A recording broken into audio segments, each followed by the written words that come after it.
Bon, bonsoir Bien. à toutes et à tous.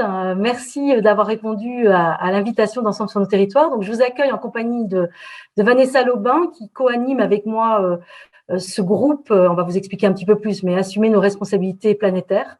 Et en compagnie donc au sein d'Ensemble sur nos territoires et en compagnie de Tom Hainaut, qui est le chargé de mission d'Ensemble sur nos territoires. Et puis, il y a aussi dans les quelques participants de ce soir, justement les membres du groupe que nous co-animons. On démarre cette démarche. Alors, présenter Ensemble sur nos territoires rapidement. Ensemble sur nos territoires a été créé en 2019, au lendemain des élections européennes, sur le constat d'une fragmentation des offres politiques qui portent la transition sociale et écologique. Et donc, face à ce constat d'une incapacité à imposer cette transition comme une proposition centrale, structurante pour la vie politique régionale ou nationale. Et donc, face à ce constat, Ensemble sur nos territoires s'est créé avec cette volonté de rassembler celles et ceux qui sont convaincus de l'importance de porter des projets de politique publique qui sont à la hauteur de ces enjeux de transition et en les ancrant sur les territoires. Donc, à la fois, on réunit des gens qui sont encartés dans des partis politiques de gauche, de la gauche sociale et écologiste, puis aussi des personnes non encartées, donc à la fois des élus et aussi des citoyens, encartés ou non encartés. On a rapidement juste redire 3 piliers d'Ensemble sur nos territoires. Le premier pilier, c'est justement donc porter la transition écologique et sociale, avec donc une volonté d'une transformation sociale et écologique qui concilie les activités humaines avec les écosystèmes, avec aussi une ambition sociale très forte. On porte clairement une volonté de redistribution des richesses et de l'équité fiscale. Et puis, on est un mouvement aussi qui pro-européen. On pense que c'est à ce niveau-là qu'on doit aussi agir, et notamment dans la régulation de l'économie de marché. Donc, ça, c'est le premier pilier. Le deuxième pilier, c'est vraiment de s'appuyer sur les territoires, parce qu'on pense que c'est dans cette capacité d'organisation collective sur les territoires, au niveau local, mais aussi au niveau régional, qu'on peut porter ces transitions. Et Ensemble sur le territoire a une approche aussi pragmatique, c'est-à-dire il y a à la fois l'ambition, mais articulée avec une volonté de définir des politiques publiques à porter à l'échelle locale, à l'échelle régionale, et aussi des propositions au niveau national et européen. Et puis, dernier pilier, donc vraiment ce souci de rassembler, du dialogue. Donc, à la fois, Ensemble sur les territoires a pu présenter des candidats lors des dernières élections régionales, donc dans un partenariat avec particulièrement l'UDB, l'Union démocratique bretonne, et je salue Lydie Massard qui est là ce soir, la porte-parole de l'UDB, et Europe Écologie Les Verts, et puis avec Bretagne Écologie et d'autres organisations. Je salue d'ailleurs le collègue Goulven Wally qui est conseiller régional. En tout cas, Azilis Gouez et moi-même, nous sommes conseillers régionales d'Ensemble sur nos territoires dans le groupe Brésil. Donc, à la fois, on peut être au rendez-vous d'élections, mais aussi à côté, dans ce souci d'un espace politique de rassemblement, de dialogue avec les différents partis ou les forces de gauche pour être sur ces propositions de politique publique qui portent véritablement des transitions sociales et écologiques. Voilà un petit peu. Donc, on relance. Il y a eu un certain nombre de rendez-vous 2019, 2020, 2021, 2022. On a un document de présentation qu'on pourra vous envoyer à l'issue de cette audition de ce soir pour mieux présenter Ensemble sur nos territoires, certains nous connaissent. Mais en tout cas, on a relancé un processus de réflexion, un processus collectif de réflexion pour un nouveau projet social et écologique. Et donc, ça donne lieu à 4 groupes de travail, dont ce groupe de travail assumer nos responsabilités planétaires. Et donc, on vous le redira en conclusion. On a une autre audition, on a plusieurs auditions en programmation. On peut vous inviter à signer l'appel pour nous rejoindre et puis continuer à participer avec nous, si vous voulez bien, sur ces auditions et sur ce processus qui s'engage et qui donnera lieu à une journée très certainement en septembre aussi, et puis en début 2024. voilà, rapidement, parce qu'il ne faut pas que je sois trop longue. Je laisse la parole à Vanessa, qui va présenter la soirée et notamment introduire Vincent Dubreuil. Alors, je vais pour ma part, excuse-moi Véronique, d'abord laisser d'abord laisser la parole à Tom, qui va présenter les modalités pratiques de l'audition. Oui, c'est très rapide, c'est très rapide. Juste pour vous dire qu'effectivement, vos micros sont désactivés d'office, ainsi que votre vidéo pour effectivement réduire la bande passante au maximum pour qu'on puisse entendre Vincent Dubreuil dans les meilleures qualités. Et puis, vous indiquez que vous avez tout à fait la possibilité de partager vos remarques ou vos questions directement dans le chat. Je vous invite à le faire. Moi, j'ai les yeux rivés dessus et puis également les animatrices de ce soir pour qu'ensuite on puisse justement faire le relais de ces remarques et de vos questions directement à Vincent Dubreuil. Voilà. Eh bien, écoutez, je vous souhaite une bonne audition. À toi, Vanessa. Merci beaucoup Valérie, merci beaucoup Tom pour l'introduction. Merci à tous aussi d'être présents et merci également à Vincent Dubreuil pour cette première audition qui est effectivement la première. Donc, on espère que le format sera adéquat. Donc, Vincent Dubreuil, vous êtes géographe et enseignant-chercheur à Rennes et vous êtes aussi coprésident du Haut Conseil breton pour le climat.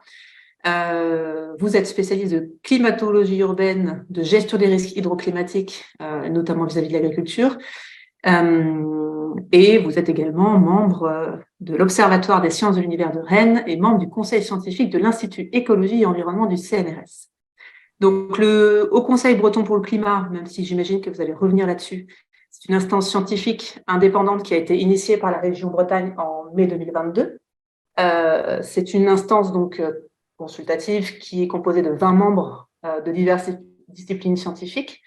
Et son rôle est d'éclairer le Conseil régional sur la cohérence et la pertinence de ces politiques publiques, tant en matière de réduction des émissions de gaz à effet de serre, donc d'atténuation, que de préparation de la Bretagne aux impacts en cours et à venir du changement climatique. Donc sur le volet adaptation. Ce Haut Conseil vient de publier son bulletin 2023, donc hier soir, sur le changement climatique en Bretagne, et vous revenez sur ce bulletin-là, sur l'année 2022, qui est l'année la plus chaude jamais enregistrée en Bretagne, et qui, selon le Haut Conseil, pourrait être annonciatrice du futur climatique de la région. Ce qui m'a marqué particulièrement, c'est que vous parlez même dans le bulletin de méditerranéisation du climat breton. On s'attend bientôt à voir de la vigne et de l'olivier partout sur le territoire. Donc, ce qu'on voudrait, on va vous laisser donc présenter le Haut Conseil breton pour le climat, bien sûr, mais aussi nous dire où on en est concernant la responsabilité de la Bretagne dans le système monde en termes d'émissions de gaz à effet de serre, mais aussi où on en est pour la Bretagne au niveau des impacts du changement climatique déjà avérés, et surtout essayer de comprendre quel est le niveau de réponse des politiques publiques au niveau régional, et en particulier sur la question de la ressource en eau et des usages agricoles, puisque notre groupe a décidé, notre groupe de travail a décidé d'orienter son travail spécifiquement sur la question agricole, qui est quand même clé pour la région Bretagne, bien sûr. Donc, on a souhaité vraiment axer le débat sur ce sujet. Et puis, on aimerait aussi entendre de votre part voilà, quels sont les freins actuels pour l'action aujourd'hui, à la fois sur l'atténuation et l'adaptation au changement climatique. Donc, je vous laisse la parole pour une quinzaine, vingtaine de minutes, et ensuite, on ouvrira le débat. Très bien, merci beaucoup. Bonsoir à tous et merci pour cette invitation et de me donner l'occasion de présenter le Haut Conseil breton pour le climat et puis quelques éléments du bulletin qu'on vient de publier. Donc, du coup, je vais partager mon écran. Hop, voilà. J'espère que c'est bon pour vous, pour qu'on puisse échanger. Donc, vous avez déjà dit pas mal de choses, donc je vais passer un peu plus rapidement sur la présentation du Haut Conseil breton pour le climat. Alors, je vais répondre en partie seulement à la commande et laisser pas mal de temps pour des questions, pour des discussions. On va plutôt partager le constat scientifique, ce qui est disponible comme information au niveau de la Bretagne, et puis après on pourra effectivement engager une discussion sur les pistes sur l'action. Alors, le Haut Conseil breton pour le climat, donc le HCBC, je vais juste prendre le petit pointeur laser, ça me permettra de vous montrer les choses. Voilà, sur fond de l'incendie des monts d'Arrée de l'été dernier, un rapide historique. En fait, on est le produit de discussions qui ont eu lieu au cours de la Brescop, d'une consultation des organismes de recherche qui s'est fait fin 2020. Et en fait, on a commencé à siéger en groupe de préfiguration dès 2021. Notamment pour construire un petit peu les statuts, les types de relations qu'on pouvait établir avec le conseil régional, le format aussi de HCBC. Donc tout ça, c'est co-construit avec la région au cours de l'année 2021. On a été effectivement créé, je crois, par délibération du conseil régional en février, et l'installation officielle a eu lieu au mois de mai, où on a mis en place le bureau, les présidents, etc., etc. Voilà, donc c'est une instance initiée par le conseil régional, mais c'est aussi l'émanation d'une demande assez forte du conseil scientifique de la Brescop qui s'était terminée avec cette forte préconisation de mettre en place un GIEC breton, comme il en existait déjà dans d'autres régions françaises. Je vais y revenir. Alors, ce qui est important dans la composition de ce conseil breton pour le climat, donc c'est un conseil de scientifiques. Donc, il porte des avis scientifiques. Donc, entre guillemets, on n'est pas là pour faire de la politique au sens politicienne, mais porter des avis. Et ce qui est important pour nous, c'est la grande diversité des disciplines qui sont représentées. Donc, je vous ai mis ici la plupart des disciplines qui composent ce Haut Conseil, avec l'idée derrière que la question du climat et du changement climatique, elle est complètement transversale. Et donc, pour y répondre, il ne faut pas uniquement avoir une approche physique, technique, technologique, mais aussi prendre en compte, vous l'avez évoqué dans votre introduction, tous les freins, notamment les freins de nature psychologique, sociologique. Et donc, on a un besoin important du regard des SHS. Il faut dire aussi que la communauté des climatologues en Bretagne est très peu représentée. La Bretagne fait partie des nombreuses régions françaises où il n'y a pas en fait beaucoup de recherches en climatologie, où les chercheurs en climatologie sont très peu nombreux. Donc, on a une coprésidence, donc moi-même, plutôt sur le volet continental, pour aller vite, et Anne-Marie Tréguier, qui est plutôt sur le volet océan, mer et littoral, un Rennais, une Brestoise. Voilà, donc on a l'équilibre régional qui est presque bien respecté comme ça. Nos missions, elles ont été rappelées, donc à la fois sur le volet atténuation, sur le volet adaptation, et puis deux choses essentielles qu'on attend de nous, enfin que la région attend de nous. Donc, des avis sur demande du conseil régional, donc de l'exécutif régional, donc sur les politiques. Je vais donner un ou deux exemples tout de suite. Et puis, une importante mission pour nous qui est de contribuer à cette information scientifique auprès des acteurs des territoires et du grand public. Voilà, donc ce soir, je fais un peu les deux. Je fais un peu sur les deux volets, si je peux dire. Alors, on a des relations avec le conseil régional qui sont les suivantes. On a un soutien financier. On a alors un ETP, en fait, on a maintenant plutôt 1,5 ETP mis à notre disposition, puisqu'on a depuis un mois une personne chargée de la communication en commun avec le CRESEB. Voilà, donc vous avez ici différentes choses qui vous montrent qu'on a des échanges réguliers avec le conseil régional. On s'est d'emblée mis à disposition de tous les groupes politiques pour rencontrer. Nous sommes dans une démarche de diffuser l'information, y compris auprès de tous les groupes politiques. Voilà, donc vous êtes le deuxième, en l'occurrence. On a une capacité d'autosaisine, ça c'est quelque chose qui est important, c'est-à-dire qu'on n'a pas uniquement une mission de répondre un petit peu aux sollicitations de la région, mais aussi la capacité de prendre l'initiative. aussi bien sur des sujets comme la CRTES, je vais y revenir, mais aussi pour publier des tribunes comme on l'a fait à l'issue de l'été dernier dans Ouest France, sans demander l'autorisation à l'exécutif régional. Je dis parce que peut-être que pour nous, dans la culture de la région, c'est des choses qui apparaissent normales, mais pour discuter souvent avec mes collègues des autres régions, le contrôle, entre guillemets, par le politique peut être plus fort. Donc, on a de ce point de vue-là, avec la région, une grande liberté. Voilà. Et puis, on essaie régulièrement d'avoir des échanges avec le Césaire, le CRESEB, l'Observatoire environnement de Bretagne, l'ADEME, le réseau des PCET. Bref, on essaie de dialoguer un petit peu avec tous ceux qui comptent sur ces questions-là. Alors, beaucoup de choses sur cette diapositive, donc des grands enjeux régionaux qui ne vous surprendront pas, qu'on a identifié évidemment dès qu'on s'est installé, et puis je vais passer plus de temps sur la partie droite, sur ce qu'on est en train sur ce qu'on a fait ou ce qu'on est en train de faire. Donc, le premier avis qu'on a apporté, c'était l'avis sur la stratégie régionale d'adaptation au changement climatique. Donc, c'était un document assez ancien de 2019, et donc on a publié cet avis en juillet 2022. Donc, on n'a pas traîné à publier cet avis. On vient de terminer un avis également sur l'évaluation climat du budget du Conseil régional. Donc, c'est un avis intermédiaire. Je ne suis pas sûr que celui-là, il arrivera jusqu'aux élus, parce que c'est surtout un petit peu un regard un petit peu technique sur la façon dont fonctionne le budget vert au niveau de la région. Donc, on a fait un certain nombre de propositions pour améliorer le dispositif. On a produit lundi dernier donc l'avis sur la stratégie régionale des transitions économiques et sociales, et donc qui a été mis, j'étais heureux de l'apprendre parce qu'on n'avait pas une confirmation tout à fait sûre encore que l'avis allait être transmis à l'ensemble des élus de l'Assemblée. Voilà, donc c'est un gros document, 350 pages qu'on a reçu. On a eu 2 semaines pour produire un avis, donc c'était une première et c'était pas quelque chose de facile pour nous. Voilà, donc ça, c'est le deuxième vrai avis que l'on a produit à la demande. Alors, cette fois-ci, pas la demande de la région, puisque là, on a fait valoir l'autosaisine. Le seul avis réglementaire qui a été attendu, c'était celui du Césaire.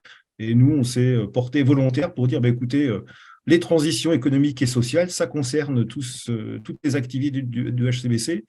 Le changement climatique, ça fait partie des enjeux forts qui doivent structurer un petit peu toute la réflexion stratégique et politique pour la région Bretagne. Donc, du coup, voilà, on a été, entre guillemets, autorisé à produire cet avis. On a 2 groupes qui travaillent de façon assez dynamique en ce moment, qui sont des groupes un petit peu comme vous faites ce soir, c'est-à-dire des groupes qui auditionnent un certain nombre de gens pour essayer de mieux cerner les problèmes sur la question du trait de côte, de l'érosion, du recul du littoral, et puis un groupe lycée-formation, le lycée étant une compétence région, et puis on a beaucoup d'enseignants-chercheurs dans le Haut Conseil, donc le côté formation aussi quelque chose d'important pour nous. Voilà, et on attend la sortie du plan régional de santé-environnement, le PRSE 4, sur lequel on doit porter un avis aussi d'ici le mois de juin. Alors, on a donc 2 actualités supplémentaires qui sont donc le premier bulletin, donc la première lettre ou bulletin que l'on a publié hier, donc est mis en ligne aujourd'hui sur le site. Et puis, je vais en dire quelques mots si l'information n'est pas encore arrivée jusqu'à vous. On organise le 2 juin à Lorient notre premier forum climat et territoire, où l'idée est de faire se rencontrer scientifiques et acteurs des territoires, donc qu'ils soient élus, gestionnaires, mais aussi le monde associatif. Voilà, donc avec plusieurs temps forts, des tables rondes, des ateliers. Donc, on essaie de faire quelque chose qui soit le plus inclusif possible et participatif. Donc, le matin, plutôt sous forme de table ronde, l'après-midi, plutôt sous forme d'ateliers, des work cafés, des balades urbaines, enfin, il y a un certain nombre de choses qui sont imaginées, des ateliers type fresque du climat. Et le soir, une conférence débat avec Yamina Saeb, qui est une des co-autrices du dernier rapport du GIEC, avec une conférence qui sera sur le thème de la sobriété. Donc, on est un petit peu dans des choses qui sont lancées et sur lesquelles vous pouvez tout à fait intervenir, participer. Vous êtes en tout cas les bienvenus. Je terminais cette présentation sur le HCBC pour dire qu'on fait partie désormais d'un paysage décliné à plusieurs niveaux territoriaux. On parle beaucoup du GIEC et des COP. Il y a le niveau européen, vous l'avez dit, qui est important aussi.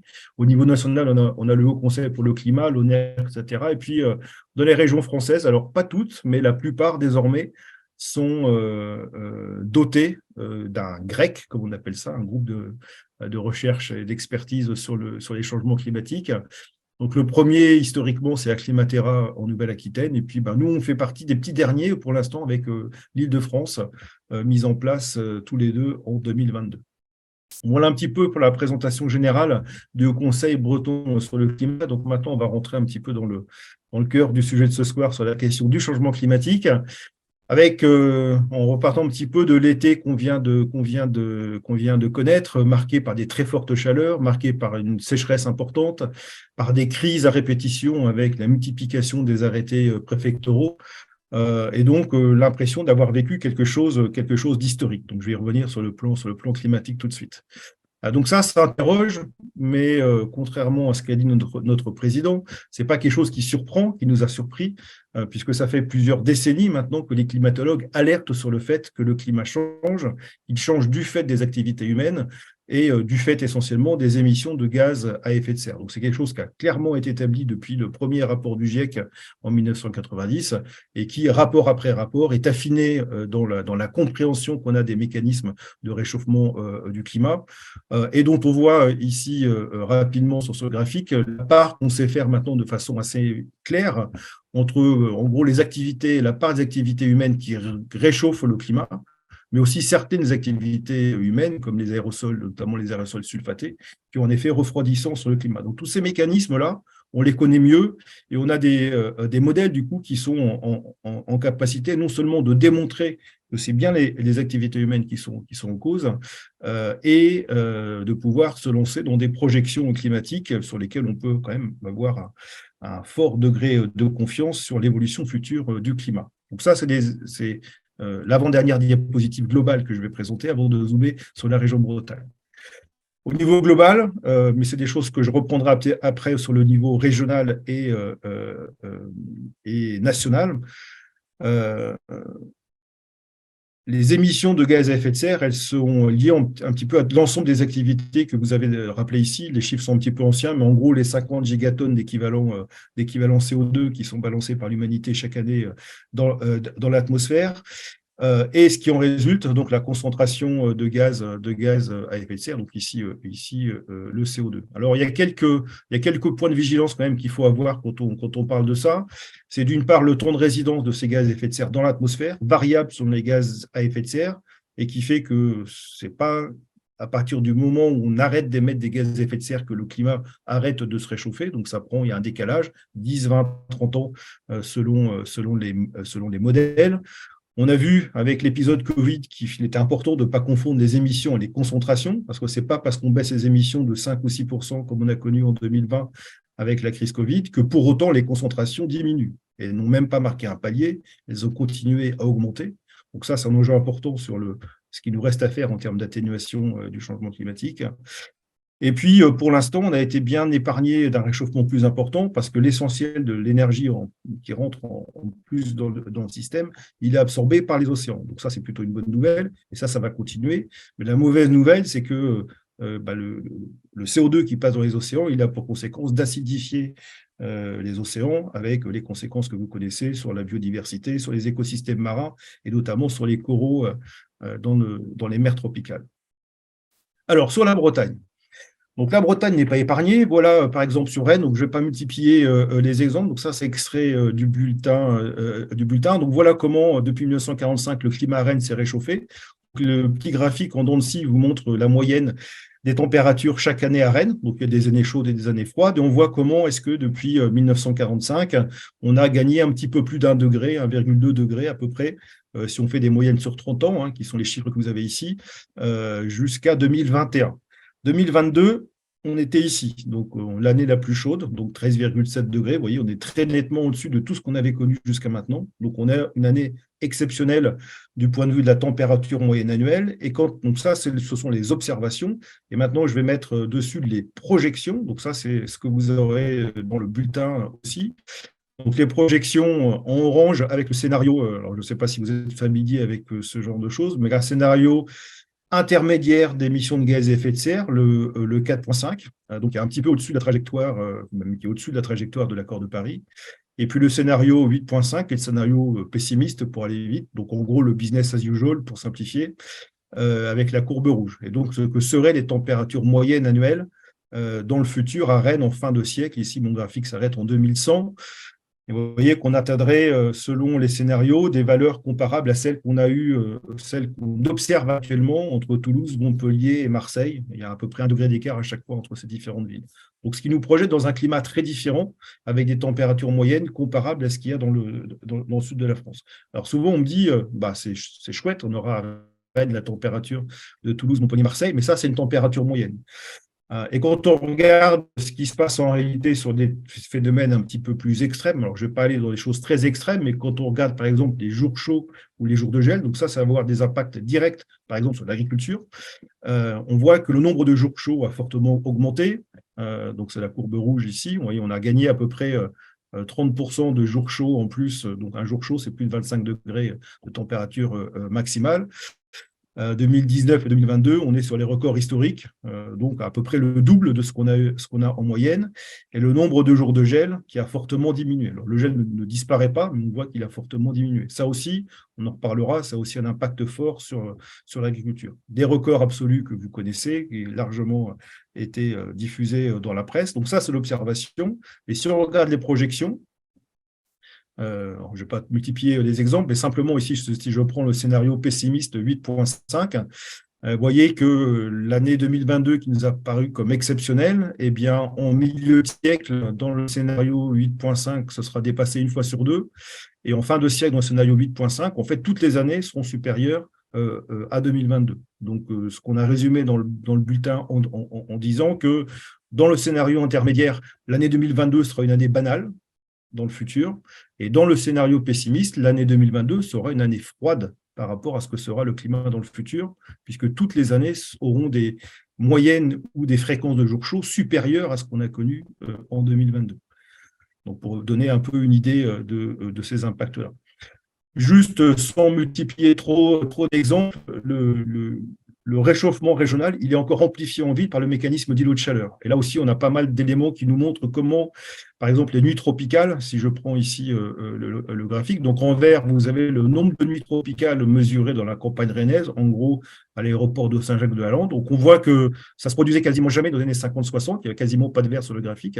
Et on voit comment, dans les années 90-2000, eh bien, le vert devient beaucoup plus fréquent. Donc, il y a des nuits tropicales presque 1 an sur 2. Et dans la ville de Rennes, donc avec les stations qu'on a dans le centre-ville de Rennes, en rouge, et on voit que les nuits tropicales, maintenant, ça se produit chaque année. Et en 2022, 8 nuits.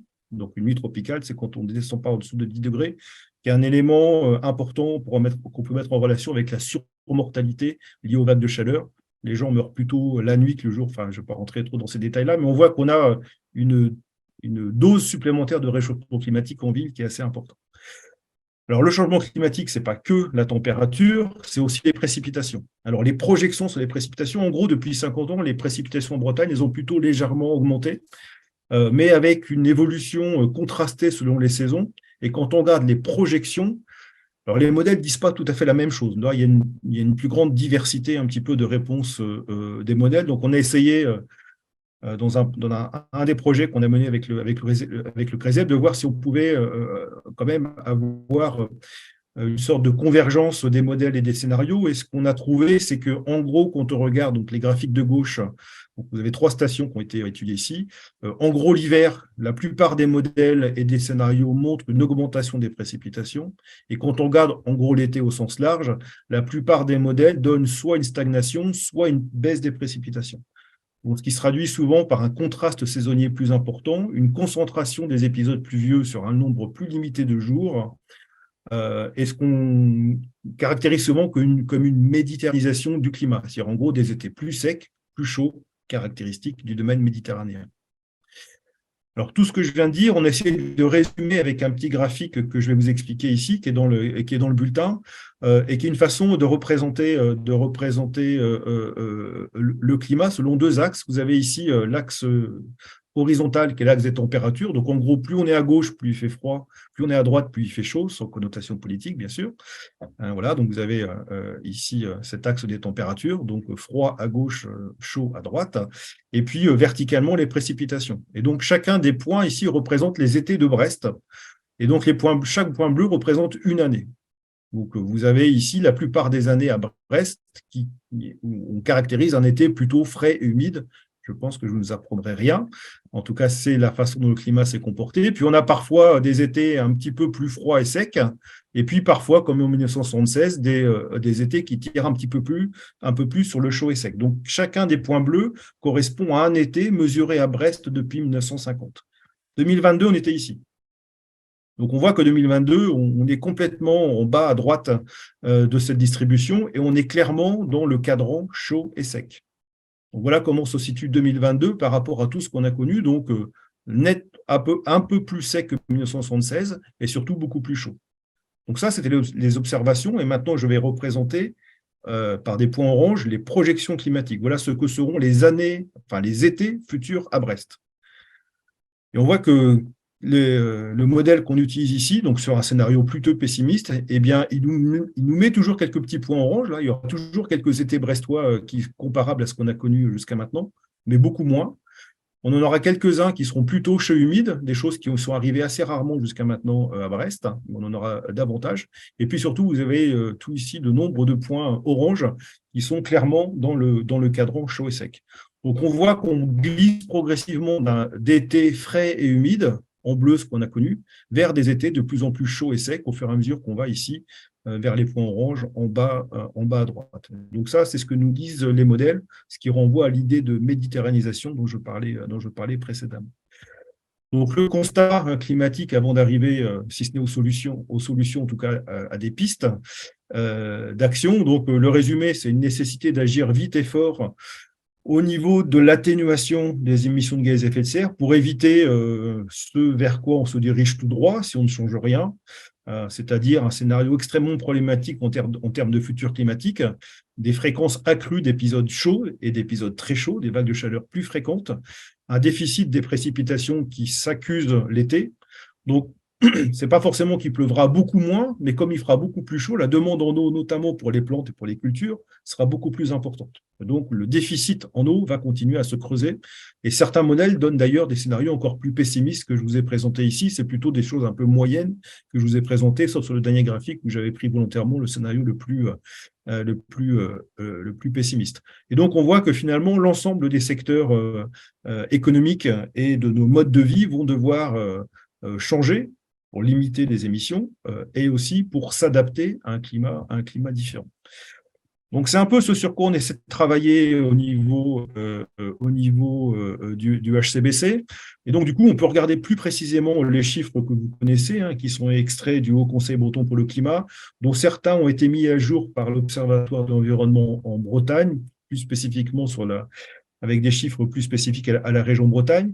Mais moi, j'aime bien reprendre ce schéma-là, notamment la partie gauche, puisqu'on voit que quand on décompose les émissions de gaz à effet de serre, quand on fait le bilan carbone au niveau du français moyen, si je peux dire, finalement, l'ensemble de nos activités sont concernées. C'est-à-dire la façon dont on se déplace, 31% des émissions de gaz à effet de serre en France sont liées au transport. C'est à peu près le même chiffre pour la Bretagne. 19% liés à l'industrie, et vous avez la déposition ici. Alors en Bretagne, on est une région où on a un peu moins d'industrie, donc la part en violette ici est plus faible. En revanche, on a une forte composante dans les émissions liées à l'agriculture. C'est un peu moins de 20% au niveau national. Au niveau breton, vous le savez, c'est 40% des émissions de gaz à effet de serre, avec une proportion plus importante qu'au niveau national de méthane, liée aux activités d'élevage essentiellement. Et puis après, donc, vous avez tout le secteur du bâtiment, puis tout ce qui est transformation d'énergie, et puis le reste, les déchets, etc. etc. Alors, souvent, on peut décomposer, je pense que vous l'avez souvent fait aussi dans vos organisations, on décompose ici ce bilan carbone par habitant, finalement, par rapport à nos modes de vie. C'est-à-dire que finalement, la façon dont on se déplace, la façon dont on consomme des biens de consommation quotidiennement, la façon dont on se nourrit, la façon dont on se loge, tout ça, finalement, sont des leviers d'action et des manières de réduire nos émissions de gaz à effet de serre. Donc, avec des spécificités bretonnes que j'ai rappelées, notamment ce point important de l'agriculture. Donc, je n'irai pas beaucoup plus loin dans les solutions, puisque je pense que c'est plus intéressant aujourd'hui d'en discuter. Mais on voit que finalement, sur l'ensemble de ces leviers-là, et certains leviers sont plus spécifiques à l'échelon territorial régional, sont finalement des actions que l'on peut prendre pour limiter les émissions de gaz à effet de serre. Donc ça, c'est le volet atténuation. Ce volet adaptation, on voit aussi où sont les enjeux les plus forts pour la région. Il y a évidemment l'enjeu littoral. Donc, comment adapter le littoral à un niveau de mer qui monte et qui sera plus exposé aux surcotes des tempêtes.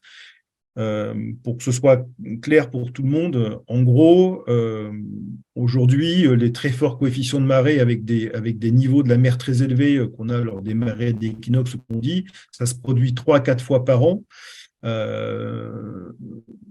Sur le littoral du nord de la Bretagne, sur la Manche, une remontée du niveau marin d'1 mètre en moyenne, ça veut dire multiplier par 30 ou 40 la fréquence de ces événements-là. Donc, augmenter très fortement la probabilité d'occurrence simultanée d'un très fort niveau de la mer lié aux ondes de marée et la survenue d'une tempête avec une surcote. Et donc, voilà. Donc, 1 mètre, ça veut dire, lors d'événements particuliers, des hauteurs beaucoup plus importantes et donc, du coup, des risques de submersion beaucoup plus importants. Donc là, ça pose la question d'adaptation sur le volet littoral. Et le deuxième volet d'adaptation sur un enjeu fort au niveau de la région, c'est au niveau de l'agriculture. Alors, il y a peut-être des agriculteurs ce soir. Beaucoup des producteurs, quand on discute avec eux, ils nous disent qu'ils voient déjà qu'il y a un certain nombre de choses qui ont changé. Je pense que vous avez tous constaté comment est-ce que, notamment les stades phénologiques, l'époque, le moment où les cultures se développent, tout ça arrive beaucoup plus tôt. Comme le climat est plus chaud, globalement, les plantes se développent plus vite. On a par exemple sur le maïs ensilage des dates aujourd'hui de récolte qui sont presque 2, parfois 3 semaines plus précoces aujourd'hui que ce qu'on faisait il y a 20 ou 30 ans. On a surtout les arbres fruitiers, alors les pommiers qui sont importants en Bretagne pour le cidre, on assiste aussi très clairement à des floraisons qui sont plus précoces.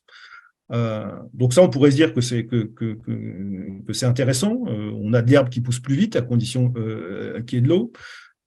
Sur les vergers, en fait, c'est plutôt un risque de fragilité supplémentaire puisque des floraisons plus précoces sont potentiellement des floraisons qui sont davantage exposées aux gelées printanières. On a eu l'exemple l'année dernière au mois d'avril et donc de façon contre-intuitive, le réchauffement climatique peut engendrer des risques de gel plus importants, même si la fréquence du gel diminue. Donc, c'est un petit peu tout ça qu'il faut penser. Et puis, dernière chose, et puis je m'arrêterai là, il y a tout l'enjeu de la ressource en eau. C'est-à-dire comment avoir un modèle agricole, évoluer vers un modèle agricole dont on sait qu'il ne pourra pas utiliser toute la quantité d'eau que certaines régions ont à disposition, et pas toutes. Enfin, l'actualité d'aujourd'hui nous le rappelle. Et donc arriver à une forme de sobriété sur l'exploitation d'une ressource en eau, sachant que par ailleurs, la Bretagne a un solde migratoire positif et que l'été, l'afflux de touristes entraîne une forte demande. Et donc, il faut repenser aussi l'utilisation parcimonieuse de cette ressource dont on voit clairement dans les modèles climatiques que l'été, les situations de crise vont devenir de plus en plus fréquentes, toutes choses égales par ailleurs. Et on sait que toutes choses ne seront pas égales par ailleurs dans le futur, du fait du développement économique, etc. Voilà, donc un petit peu les grands enjeux sur lesquels je vous propose maintenant d'ouvrir la discussion. Et j'aime bien terminer sur ce petit schéma qu'on a mis aussi dans le bulletin, parce qu'on accuse souvent l'activité humaine comme responsable des changements climatiques, mais en l'occurrence aujourd'hui, c'est surtout l'inaction humaine qui fait que le problème devient à chaque fois de plus en plus grave. Voilà, je vous remercie et puis je vous propose d'ouvrir la discussion. D'accord. Écoutez, merci beaucoup. Vanessa va peut-être dire un mot aussi. Merci beaucoup. Vous avez été un peu plus long que les 20 minutes, mais je trouve que je suis désolé. Toute l'information, non, mais pas de souci, de manière, des informations très denses et en fait très claires en très peu de temps. Donc, merci beaucoup. Moi, j'ai trouvé très intéressant d'ailleurs vos illustrations entre observation et projection qui donnent beaucoup de visibilité. Alors, on invite les différents participants à inscrire leurs questions plutôt dans le chat et on va animer ça avec Vanessa. peut-être, moi, pour ouvrir la discussion, parce que c'est vrai que l'angle de notre groupe de travail, assumer nos responsabilités planétaires, comme l'a dit Vanessa, on veut vraiment aborder aussi le sujet agricole particulièrement. Et vous avez bien situé que en Bretagne, il y a cette spécificité du poids quand même de l'agriculture dans les émissions de gaz à effet de serre, mais ce sera aussi, sans doute, c'est aussi le secteur agricole qui peut détenir les solutions. Vous avez situé 40% justement de gaz à effet de serre qui proviennent de l'agriculture. Je voulais une confirmation que ça ne prend pas en compte les émissions de gaz à effet de serre dont les Bretons, les Bretonnes, nous sommes responsables, et notamment à travers ce modèle agricole et agroalimentaire que l'on connaît, mais qui a lieu en dehors de notre territoire par les importations, les exportations. Peut-être avoir cette confirmation. Et d'autre part, peut-être une question que j'ai. Alors, pour tous les participants, on a bien noté que vous avez cette publication du Haut Conseil au climat breton on va pouvoir plus étudier à partir de demain. Enfin, Tom l'a mis dans le chat. Et je l'ai parcouru rapidement tout à l'heure. Il y a une page sur l'agriculture. Et du coup, je trouve qu'il y a, enfin, de ce que j'ai vu, mais très rapidement, il y a une approche assez optimiste, positive, puisqu'on parle des opportunités qui peuvent être saisies sur des nouvelles cultures, la viticulture par exemple. Donc je voulais vous entendre un peu sur ça parce que je trouve que votre propos, il est quand même clair sur il faut agir vite et de manière très efficace et dans l'atténuation, dans la réduction, et donc ça touche forcément au modèle agricole. Voilà un petit peu pour ouvrir la discussion, et puis d'autres questions vont arriver, et peut-être Vanessa aussi. Alors, peut-être juste, Valérie, est-ce qu'on pose plusieurs questions et ensuite on fait un bloc de réponses? C'est peut-être plus simple, d'accord. Je vais simplement rebondir là sur la question des opportunités que mentionnait Valérie. Alors, effectivement, il y a plusieurs opportunités qui sont ouvertes par le réchauffement climatique. C'est écrit dans le bulletin, sur la vigne, sur l'arachide. J'ai été étonnée de ça d'ailleurs. Comment, enfin, d'un point de vue vraiment des politiques publiques, selon vous, comment on peut contribuer à mieux exploiter ces opportunités et comment faire vraiment effet de levier pour en faire de vraies filières? Il y a une autre question qui est très en lien avec la question d'atténuation des émissions de gaz à effet de serre, excusez-moi, sur la projection des émissions de gaz à effet de serre dans le futur. Est-ce qu'il y a des modèles socio-économiques qui permettent de voir où on en sera en 2050 ou 2080 de ces émissions de gaz à effet de serre, et notamment la part de l'agriculture et des transports dans quelques décennies? Parce que ça permet aussi de se projeter par rapport à ces modèles de société. Voilà. Peut-être on fait une première batch de questions et ensuite on. Alors, oui, j'ai pris des notes du coup. Merci. Alors, effectivement, quand on fait le bilan carbone moyen d'un Français, vous allez trouver deux chiffres. Un chiffre autour de 6, un chiffre autour de 10, en gros, pour simplifier. Donc, le chiffre autour de 6, c'est ce qui est purement national, si je peux dire, et le chiffre autour de 10, il est en intégrant les émissions importées. Donc, à peu près 40%, à peu près. Donc, c'est le décalage qu'on trouve entre les chiffres. Tantôt on voit 6 ou 7, ou tantôt on voit 9 ou 11, entre 9 et 11. Donc, en gros, pour simplifier, 6 et 10. Et donc, c'est la différence.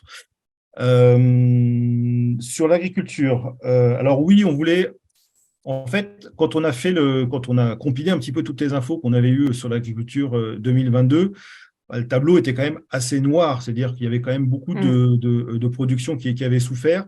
Donc, du coup, on a fait un paragraphe assez court disant que voilà, il y avait des chutes de production, des problèmes d'alimentation pour le bétail, etc., etc. On a fait volontairement assez court et on ne voulait pas être trop, entre guillemets, trop pessimiste et puis dire qu'il y avait quand même des choses qui se passaient et qui pouvaient être des pistes intéressantes. L'idée n'était pas de dire qu'on va faire de l'arachide et de la vigne partout, mais simplement attirer l'attention sur le fait qu'on ne peut pas imaginer l'agriculture bretonne dans 50 ans comme la poursuite de ce qui se passe actuellement. Et donc, il faut imaginer, y compris sur les productions, des évolutions. un petit peu sur le même raisonnement que l'ONF mène maintenant dans les reboisements qu'ils font, où ils ont arrêté de mettre du hêtre, parce que le hêtre, on sait que dans 50 ans, le climat sera plus du tout compatible avec sa croissance. Et donc, implanter des espèces plus adaptées à la chaleur et à la sécheresse. Donc, l'ONF est obligé de le faire, parce que quand on plante un arbre, on le récoltera que dans 40, 50, voire plus. Donc, il y a peut-être un peu plus de temps pour l'agriculture, mais la nature des transformations à faire en termes de choix de production, il faut penser dès maintenant sur des choix, sur des réorientations qui sont importantes. L'exemple de la vigne est intéressant parce qu'on voit que c'est des projets qui fleurissent depuis déjà quelques années. Alors, on l'explique que dans le butin, à la fois pour des raisons législatives, il y avait des empêchements légaux qui limitaient le développement, qui ont été levés. Et c'est vrai que ça, c'est favorisé par des années plus chaudes et plus sèches qui, du coup, permettent aux premières plantations qui étaient mises en place d'arriver à des taux de maturation, donc en gros des taux de sucre et des taux d'alcool derrière, qui sont tout à fait intéressants, puisqu'en gros, le climat dans lequel la vigne se développe depuis un petit peu moins de 10 ans maintenant en Bretagne, c'est à peu près ce qu'on avait il y a 30 ou 40 ans dans l'Anjou, donc Coteaux du Layon, Chinon, etc. Donc, du coup, on n'a plus du tout un climat qu'on peut dire incompatible avec ce type de production. Par contre, il y a certains types de production, notamment dans des sols, dans des sols très peu profonds avec très peu de réserves en eau. Imaginez que dans des années comme 2022, je pense que les producteurs qui ont fait du maïs en silage en 2022 sur des sols peu profonds, ils ont compris leur malheur. Mais ça ne veut pas dire qu'on va arrêter le maïs en silage, par exemple dans des sols où il y a des réserves en eau très importantes et où même dans des années un petit peu compliquées, on pourra continuer à avoir des rendements intéressants. Par contre, tout ne sera plus possible de la même façon partout, ça c'est très clair.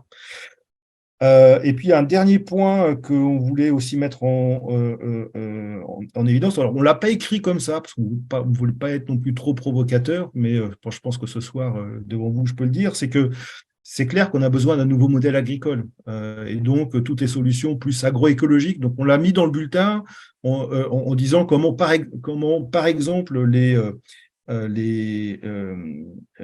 champs fleuris, enfin le fait de laisser la possibilité à la biodiversité de se maintenir, y compris pendant l'hiver, pour que certains prédateurs des ravageurs des cultures puissent subsister à condition d'avoir des fleurs, etc. Enfin, on essaie d'expliquer un petit peu pour ça. Ça peut être aussi un autre modèle, un autre choix de modèle agricole. Donc, c'était du coup, il y a 3 points sur le volet agricole. Donc, le constat 2022, qui a été très problématique pour plein de producteurs, et ça, on en est bien conscient.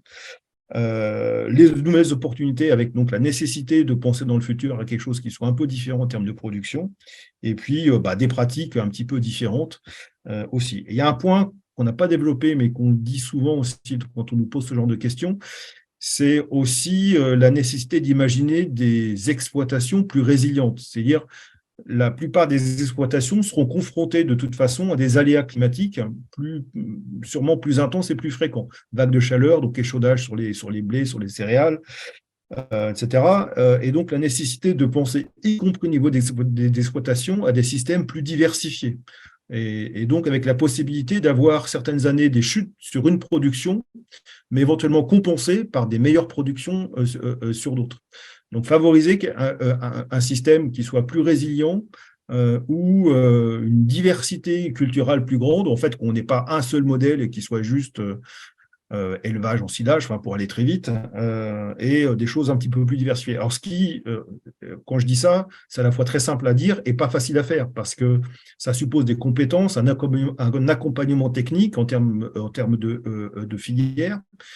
Et là, je pense que le politique, au niveau régional, par des mécanismes d'aide, de formation, d'accompagnement des chefs d'exploitation, a un rôle à jouer.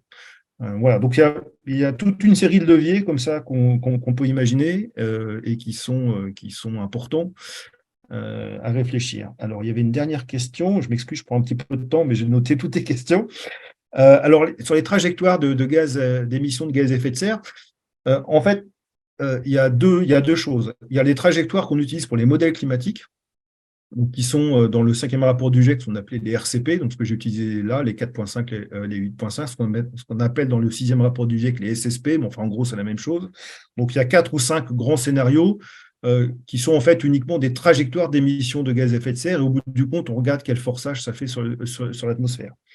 Mais les émissions elles-mêmes et la façon de respecter ou non, par exemple, la trajectoire de l'accord de Paris à 1,5 ou 2 degrés, là, les économistes et les collègues qui ont travaillé sur le rapport 2 et surtout le 3e rapport du GIEC, ils travaillent sur des milliers de scénarios de trajectoires. Et donc, on essaie de voir comment est-ce que les différents choix économiques, agricoles, les options démographiques et les choix énergétiques conduisent à des scénarios d'émissions de gaz à effet de serre de trajectoires très différentes. Et là, ça se compte plutôt en milliers ou en centaines de scénarios. Et ce qui est beaucoup utilisé par le GIEC, c'est les courbes que vous avez dû voir. Je ne les ai pas remises ce soir, déjà que j'ai été très long. C'est quelle trajectoire il faut qu'on ait sur les émissions de gaz à effet de serre dans un futur proche pour être sûr de garder une chance suffisante de rester en dessous de plus 1,5 et plus 2 degrés. Et là, en gros, quand on fait marcher les modèles climatiques à rebours, en quelque sorte, bah, c'est diminuer de 50% dans 10 ans. Je crois que la question était plus sur l'existence de ces scénarios d'émissions, en tout cas adaptés, peut-être à une échelle plus petite, sur la région Bretagne. Et justement, pour voir avec un scénario business as usual ou des scénarios de transition, comment ces émissions de gaz à effet de serre évolueraient par secteur. Alors ça, c'est des choses qu'on a imaginées, travailler, c'est des choses qu'on va proposer à la région. Enfin, c'est des discussions qu'on a eues déjà avec le service à la région qui s'occupe de ça, c'est-à-dire travailler plutôt sur des scénarios qui ne soient pas uniquement des trajectoires d'émissions de gaz à effet de serre, puisqu'en fait, le climat de la Bretagne, il ne va pas dépendre des trajectoires émises par la Bretagne. Donc, à la fois, la Bretagne doit respecter effectivement la réduction, mais en fait, le climat de la Bretagne, il va surtout dépendre des émissions globales. Et donc, ce qui nous semble, pour nous, il y a deux choses. Il y a les émissions de la Bretagne qu'il faut réduire, et donc, si possible, en s'alignant sur la SNBC2 qui va arriver là. Et plutôt travailler sur l'adaptation, puisque là, c'est plus véritablement du ressort des territoires, d'imaginer ce que sera le territoire breton à plus 2 degrés ou à plus 3 degrés, et donc travailler plutôt sur ces scénarios-là et voir quels sont du coup les secteurs qui seront les plus vulnérables. Parce que pour l'instant, tout ce que je vous raconte là, c'est des choses qui ne sont pas vraiment quantifiées. C'est-à-dire que alors peut-être sur la ressource en eau, on peut avoir une idée un petit peu plus précise de quel déficit on aura à horizon de 20, 30, 40 ans, mais l'impact concret réel et les impacts cumulés des différents éléments, ce n'est pas des choses qui sont vraiment encore scénarisées. Et nous, on va inciter les services de la région à travailler sur ces scénarios d'adaptation de façon plus précise.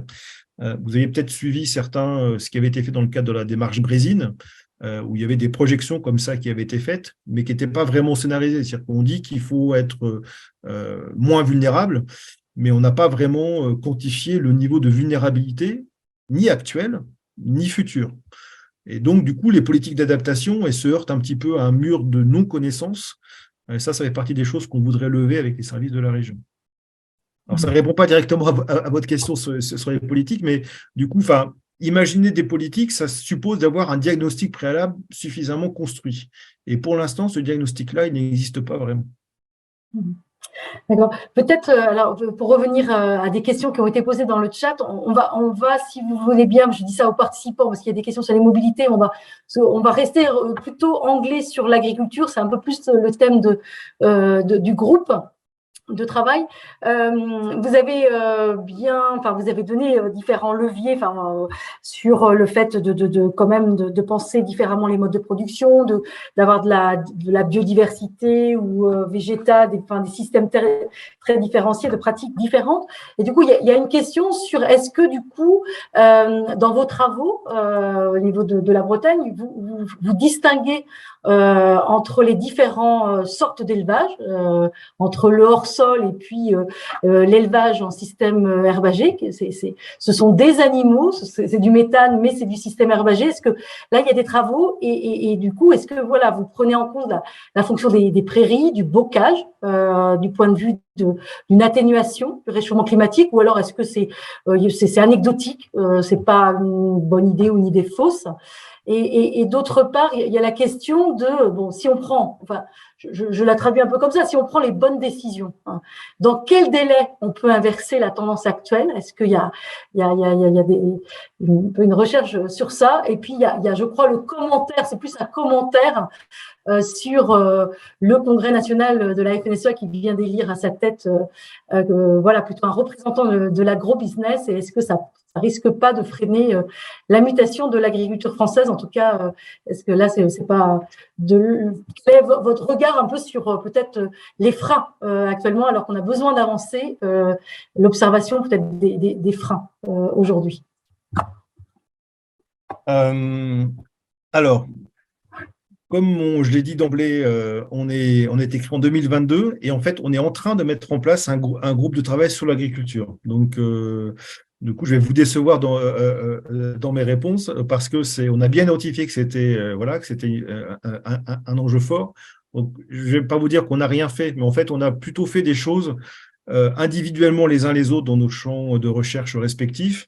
Et vous devez savoir qu'au niveau de la région Bretagne, suite d'ailleurs à la démarche Brésil dont je parlais juste avant, il y a deux gros programmes de recherche sur l'agriculture, ClimaVeg et Fermadapt, qui sont menés en partenariat entre des équipes de recherche, les chambres d'agriculture et des réseaux de producteurs, où toutes ces questions-là sont abordées, et y compris la diversité des types de production ou des types d'exploitation. Donc là, c'est des travaux qui sont en cours, qui sont plutôt dans des programmes de recherche. Vous avez peut-être, certains d'entre vous, participé au forum Grand Ouest qui a été organisé il y a 15 jours à peu près par les chambres d'agriculture, où toutes ces questions-là font l'objet de recherche à l'heure actuelle. Donc, on y participe, voilà, mais je n'ai pas du coup toutes les réponses à ce que vous avez dit, et d'autant plus que nous, au niveau du Haut Conseil breton pour le climat, le groupe agriculture, on est en train de le mettre en place. Donc, on a auditionné, comme vous le faites ce soir avec moi, une représentante des chambres d'agriculture et deux représentants des filières agroalimentaires, voir un petit peu comment eux voyaient les choses. Mais on en est là, ce qui fait que pour l'instant, on n'a pas produit beaucoup plus que les 2 pages qu'il y a dans le bulletin. Voilà. Donc, du coup, je ne peux pas aller beaucoup plus loin par rapport à ça. Alors, l'autre question, c'est sur les freins. Alors, ça, pour nous, c'est un enjeu très, très, très, très important. Donc, ça va faire l'objet aussi d'un groupe qu'on est en train de mettre en place. Sur le volet SHS. Et donc, pour essayer de répondre à la question on sait, enfin, globalement, on sait, et ça fait longtemps qu'on sait, et pour autant, les réponses ne sont pas à la hauteur. Et donc, répondre à cette question-là, ce n'est pas un problème technique ou technologique, c'est un problème clairement de sciences humaines et sociales. Donc, on a demandé à être renforcé au sein du Haut Conseil breton pour le climat. On a déjà une sociologue dans le groupe, on a des gens des sciences politiques, des économistes. On n'avait pas de psychologue, donc on a demandé, on a lancé un appel, et là, on va incorporer dans le groupe un collègue ou une collègue de psychologie sociale pour essayer à nous aider un petit peu de travailler sur ces questions-là.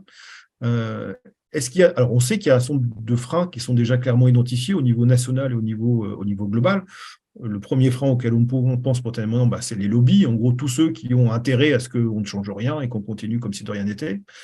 Bon, c'est évidemment quelque chose qu'il ne faut pas négliger, mais il y a aussi pas mal de choses qui relèvent des choix individuels. Et donc, ça, c'est des choses sur lesquelles on voudrait travailler, parce que je pense qu'on a, nous, au Conseil breton pour le climat, et je pense, alors là, je crois beaucoup aux acteurs de terrain, donc qu'ils soient élus, qu'ils soient dans des services techniques, pour essayer, à partir du moment où on a identifié un certain nombre de choses qui bloquent au niveau individuel, essayer de faire changer les choses. Et ça, pour nous, alors là, je vais faire un peu du shift project, c'est nécessaire d'agir sur les deux leviers, c'est-à-dire là, avoir à la fois quelque chose qui est susceptible de faire bouger individuellement les pratiques quotidiennes dans la façon de se loger, se nourrir, etc. Et en même temps, avoir les infrastructures, donc les décisions collectives qui permettent d'accompagner ça. Alors, je vais prendre un exemple très simple que vous connaissez bien. Autant c'est une décision individuelle de dire je ne prends pas ma voiture pour faire 1 kilomètre pour acheter ma baguette. Là, il n'y a pas besoin de transport collectif pour ça. Autant si je réside à 30 km de mon lieu de travail, je ne peux pas forcément, par une décision individuelle, dire que je vais changer les choses. Il faut que j'ai quelque chose, un transport collectif pour aller vite, et donc il y a bien une décision collective. Et donc, il faut travailler sur les deux dimensions. Enfin, là, je pense que vous en êtes tous convaincus aussi. Et donc, il y a des freins qui sont clairement des freins qui sont de nature politique. En gros, est-ce que je mets le paquet pour développer des transports collectifs performants, etc., etc. Donc là, c'est des choix d'infrastructure où le politique a toute sa place. Et par contre, ça suppose aussi qu'en parallèle, les freins individuels qui font que les gens ne vont pas vers les transports collectifs soient aussi levés. Et là, c'est un peu du ressort du politique, mais pas que. Voilà, donc c'est un peu sur les deux leviers qu'il faut imaginer travailler. Et donc là, on va beaucoup se pencher sur ces questions-là avec des collègues qui ont l'habitude de travailler sur ces facteurs de décision individuels qui font que les gens changent ou pas, acceptent le changement, dans quelles conditions, et pourquoi c'est compliqué de changer, et qu'est-ce qui fait que les gens résistent à un changement ou pas. Merci. Alors, c'est très frustrant parce que, voilà, on s'est donné 21h, 22h, on en fera le bilan et puis on va interroger aussi les participants pour savoir si ça mériterait d'avoir un format un peu plus long. On est sur ce format un peu court en se disant c'est ça aussi qui encourage peut-être des personnes à s'inscrire, à participer parce qu'on a des agendas très chargés. Alors, on va conclure. Je vais me permettre de juste vous poser une question très rapide et puis si vous voulez bien répondre très rapidement, c'est une question qui nous a été posée par le chat. Dans le chat, c'est au bout du compte, voilà, on peut être surpris des 50 000 € qui sont mis à disposition comme budget annuel pour le fonctionnement du Haut Conseil breton pour le climat. Est-ce suffisant ou est-ce que, vu les enjeux et l'importance justement de lever tous les freins, ce que vous venez de dire, à la fois sur le plan individuel ou politique, est-ce que ça mérite ça mériterait pas de mettre des moyens supplémentaires? Bah oui, bien sûr. Et nous, on se rend compte par rapport à d'autres GIEC régionaux ou ce qui est au niveau du Haut Conseil national. C'est vraiment la ressource humaine qui nous manque. C'est-à-dire qu'on n'a pas besoin d'un gros budget en dehors de ressources humaines supplémentaires, puisque le gros de nos dépenses, ça va être le forum qu'on organise à Lorient, le bulletin, et puis là, on va sortir du site web de la région pour constituer notre propre site web pour être complètement indépendant. Et en gros, on aura claqué tous nos 50 000 €. Mais en fait, ce qui nous manque, c'est plutôt de la ressource humaine, donc qui peut être du personnel mis à disposition par la région, qui a déjà upgradé. On est passé de 1 à 1,5, donc on a déjà fait un progrès. Mais c'est vrai qu'on aimerait avoir plus de gens qui nous accompagnent pour préparer les dossiers, parce que les 20 scientifiques le font tous de façon bénévole. C'est-à-dire qu'on est tous chercheurs, enseignants-chercheurs, avec donc déjà 2 ou 3 métiers en parallèle, et je ne parle pas de ce qui se passe à la maison, et des engagements des uns des autres dans diverses associations. Et voilà, et on fait ça en plus. Donc, on est tous très motivés, enfin, les collègues sont très engagés, etc., etc. Mais je pense qu'il y a aussi des limites au bénévolat. Et en tout cas, nous, c'est ce qu'on constate depuis 1 an, c'est qu'on a vraiment besoin de renforts de ressources humaines pour nous aider à travailler, à préparer les dossiers. Tout ce qu'on a mis dans le bulletin, ça a été fait uniquement par les 20 scientifiques qui sont allés chercher les infos, qui ont compilé les différents éléments, etc., etc. Donc, voilà, c'est à la limite, les 50 000 €, pourquoi pas, mais c'est vraiment la ressource humaine qui nous fait défaut. Mais j'ai eu l'occasion de le dire à Loïc Chenet-Gérard et à Mickaël Carnez à plusieurs reprises. Je pense qu'ils en ont bien conscience. Bon, après, voilà, je sais que c'est toujours compliqué d'avoir des budgets. Voilà. Mais non, clairement, si la question est est-ce que c'est suffisant, est-ce que ça nous suffit, clairement, la réponse est non.